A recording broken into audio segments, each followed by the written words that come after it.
ভগবতে বাসুদেবায়। আমার প্রিয় দর্শক বন্ধুকে আমার আন্তরিক অভিনন্দন, শুভেচ্ছা ও ভালোবাসা জানাই। আমি আশা করি অনাদির আদি গোবিন্দের অশেষ করুণায় আপনারা সকলেই কুশল আছেন। আজ আপনাদের কাছে যে গুরুত্বপূর্ণ বিষয়টি নিয়ে আলোচনা করতে চলেছি, মঙ্গলের প্রবেশ মিথুন রাশিতে 2 অগাস্ট রাত 11টার সময় প্রবেশ করবে এবং 18 সেপ্টেম্বর পর্যন্ত মিথুন রাশিতে অবস্থান করবে। 3টি নক্ষত্রের মাধ্যমে রাশিটি অতিক্রান্ত করবে। তাই তুলা রাশি বা তুলা লগ্নের জাতক জাতিকারা আপনারা কেমন ফল পেতে চলেছেন তা আমি আচার্য কমল শাস্ত্রী আপনাদের কাছে এই ভিডিওতে বিস্তারিতভাবে আলোচনা করব। ধৈর্য সহকারে আপনারা ভিডিওটি দেখবেন। শুভ মঙ্গল মিথুন রাশিতে বুধের ঘরে, বুধ যা বিদ্যা বুদ্ধি এবং যোগাযোগের কারক, সেখানে মঙ্গল যোদ্ধার কারক। তাই এই দুই শক্তির মিলনে দ্রুত সিদ্ধান্ত নেওয়ার ক্ষমতা এবং সাহস, আগ্রহ, রোগ প্রতিরোধ করার ক্ষমতা, প্রখর বুদ্ধি, আত্মবিশ্বাস, বীরত্ব, যুক্তি তর্ক ইত্যাদি ইত্যাদি নির্দেশ করে। এই অশুভ মঙ্গল মানসিক অস্থিরতা, কলহ, বিবাদ, অপারেশন, অ্যাক্সিডেন্ট, মতান্তর, ভুল বুঝাবুঝি ইত্যাদি ইত্যাদি নির্দেশ করে থাকে। এই মঙ্গলই যখনই নিজের নক্ষত্রে অর্থাৎ মৃগশিরা নক্ষত্রে প্রবেশ করবে 3 আগস্ট থেকে 12 আগস্ট পর্যন্ত, যা নিজের নক্ষত্রে, মিথুন রাশিটি যেহেতু বায়ু দ্বাত্মক রাশিতে চঞ্চল স্বভাবযুক্ত করে তুলবে। সকলের সাথে মিশতে পারবেন, তবে দ্বিধা দ্বন্দ্ব সংশয় কিন্তু দেখা যাবে।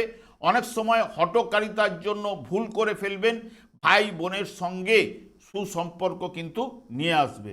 ঠিক মঙ্গল যখনই আদ্রা নক্ষত্রে প্রবেশ করবে 13 আগস্ট থেকে 2 সেপ্টেম্বর রাহু নক্ষত্রে, এবং এই দ্বাত্মক এবং বায়ু রাশিতে সাধারণত পরিবর্তনশীলতা, চঞ্চলতার জন্য ভুলের মাত্রা আপনার বৃদ্ধি পেতে পারে এবং চাওয়া পাওয়ার আকাঙ্ক্ষাও কিন্তু বৃদ্ধি ঘটবে। খেলাধুলার প্রতি প্রচণ্ড উন্মত্ততা দেখা যাবে এবং হাতের কাজের উপর অনুরাগ কিন্তু থাকবে। এই মঙ্গল পুনর্বসু নক্ষত্রে যখন প্রবেশ করবে 3 সেপ্টেম্বর থেকে 18 সেপ্টেম্বর পর্যন্ত, দেখবেন বৃহস্পতির নক্ষত্রে কম্পিউটারের বিষয়ে জ্ঞান অর্জনের প্রতি ঝোঁক কিন্তু থাকবে এবং ম্যানেজমেন্ট সংক্রান্ত বিষয়ে দক্ষতা লাভ ঘটবে। পড়াশোনা বা লেখালেখির বিষয়ে পারদর্শী কিন্তু হয়ে উঠবেন এবং অঙ্কের দিকে পারদর্শিতাও কিন্তু থাকবে। তবে যে কোনো বিষয়ে দ্রুত বুঝেও নিতে পারবেন। বর্তমানে দেখুন তুলা রাশি বা তুলা লগ্নের জাতক জাতিকাদের ঠিক নবম ভাবে মঙ্গল অবস্থান করবে। নবম ভাবে অবস্থান করলেও আপনাদের অর্থপতি গ্রহ এবং সপ্তম ভাবের অধিপতি গ্রহ, যা দ্বাদশ ভাবের উপরে দৃষ্টি প্রদান করবে এবং তৃতীয় এবং চতুর্থ ভাবের উপর দৃষ্টি প্রদান করবে। যা নবম ভাব সাধারণত আমরা পিতৃভাব বলা হয়ে থাকে, ভাগ্যভাব বলা হয়ে থাকে। এটাকে ধর্মভাব, উচ্চশিক্ষা, বিশ্বাস, সৌভাগ্য এবং গবেষণা, দূরভবন, স্বপ্ন এবং পূর্বজন্মের কর্মফল ইত্যাদি ইত্যাদি এই নবম ভাব থেকে বিচার্য। এই ভাগ্যস্থানে মঙ্গল নিজের নক্ষত্রে গোচর ফলে আপনার আটকে থাকা কাজগুলো হঠাৎ কিন্তু গতি কিন্তু এনে দেবে। কর্মক্ষেত্রে আপনার মান সম্মান প্রতিষ্ঠা কিন্তু বৃদ্ধি ঘটাবে এবং সপ্তম ভাবের অধিপতি গ্রহ যেহেতু নবম ভাবে থাকায় ব্যবসায় বড় ধরনের উন্নতির যোগও কিন্তু আপনাদের প্রদান করবে। নতুন কোনো ডিল বা চুক্তি ব্যবসায় লাভের নতুন ক্ষেত্রে তৈরি করতে পারে এবং ধনপতি মঙ্গল যেহেতু আপনাদের ক্ষেত্রে ভাগ্যস্থানে আসার কারণে আপনার আয়ের উৎস বাড়তে সাহায্য করবে। অতীতের আটকে থাকা অর্থ বা বকেয়া পেমেন্ট আপনি ফিরে পাওয়ার সম্ভাবনাও কিন্তু নিয়ে আসবে। যে সকল শিক্ষার্থী উচ্চশিক্ষার জন্য চেষ্টা করছেন বা যারা কাজের সূত্রে বিদেশে ভ্রমণের পরিকল্পনা করছেন, তাদের জন্য এই সময়টি অত্যন্ত শুভ হয়ে উঠবে এবং আপনার মধ্যে বাক্য চাতুরতা দেখা যাবে। মনের মধ্যে এক ধরনের অস্থিরতা বা সব কিছু দ্রুত পাওয়ার তাগিদা তৈরি হতে পারে। যে কোনো সিদ্ধান্ত সেই কারণে তাড়াহুড়ো না করে ঠান্ডা মাথায় আপনাদের করা উচিত। যেহেতু দ্বিতীয় ভাবের অধিপতি গ্রহ হিসেবে কথাবার্তায় অতিরিক্ত স্পষ্টবাদিতা বা উগ্রতা প্রকাশ পেতে পারে।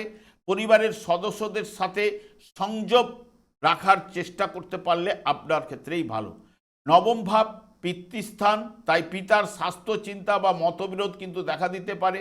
আকস্মিক ধনপ্রাপ্তি, ভাগ্যের পূর্ণ সহযোগিতা এবং বকেয়া অর্থ উদ্ধার নতুন কাজের সুযোগ, ব্যবসায়ী যোগাযোগ বৃদ্ধি কিন্তু ঘটবে।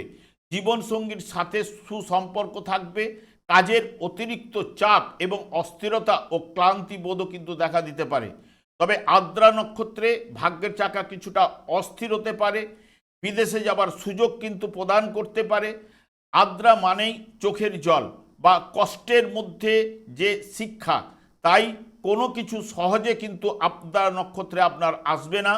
কঠোর পরিশ্রমের পরেই কিন্তু ফল উঠে আসবে। এবং দাম্পত্য জীবনে মেজাজ খিটখিটে হতে পারে এবং ছোটোখাটো কথা বা বড় ঝগড়ায় রূপান্তরিত হতে পারে।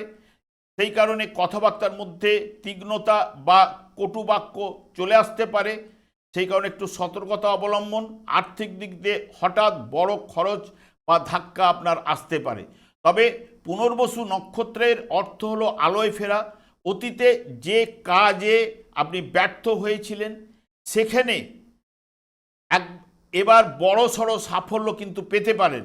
এই নক্ষত্রের অন্তর্নিহিত শক্তি হলো ধনপ্রাপ্তির ক্ষমতা। তাই এই সময় আপনার আর্থিক অবস্থা আমূল উন্নতি কিন্তু ঘটতে পারে। পৈতৃক সম্পত্তি বা পুরনো কোনো বিনিয়োগ থেকে আকস্মিক ধনলাভের প্রবল যোগ সৃষ্টি করতে পারে।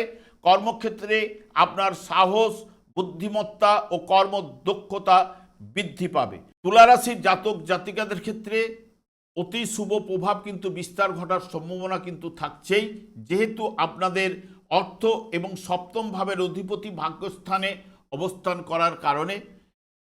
আমি আর দীর্ঘায়িত না করে আমি আচার্য কমল শাস্ত্রী প্রত্যেক বুধবার এবং শুক্রবার সন্ধ্যা 8:30 এই ইউটিউব চ্যানেলে লাইভ অনুষ্ঠান করে থাকি। ঠিক ওই সময় আমাকে ফোন করলে আপনারা নিজেদের ভাগ্য বিষয়ে জানতে পারবেন। তাছাড়া বিভিন্ন ধরনের ভিডিও আপলোড করে থাকি, সেগুলি পাওয়ার জন্য আমার চ্যানেলকে সাবস্ক্রাইব করে বেল আইকনে ক্লিক করে রাখুন। যখন আমি লাইভ অনুষ্ঠান বা যে কোনো ভিডিও আপলোড করলে আপনাদের কাছে নোটিফিকেশন পৌঁছে যাবে। আমি অনাদির আদি গোবিন্দের কাছে প্রার্থনা করি আপনারা ভালো থাকুন, সুস্থ থাকুন, আনন্দে থাকুন। আজ এই পর্যন্ত, পরে ভিডিও দেখা হচ্ছে। নমস্কার।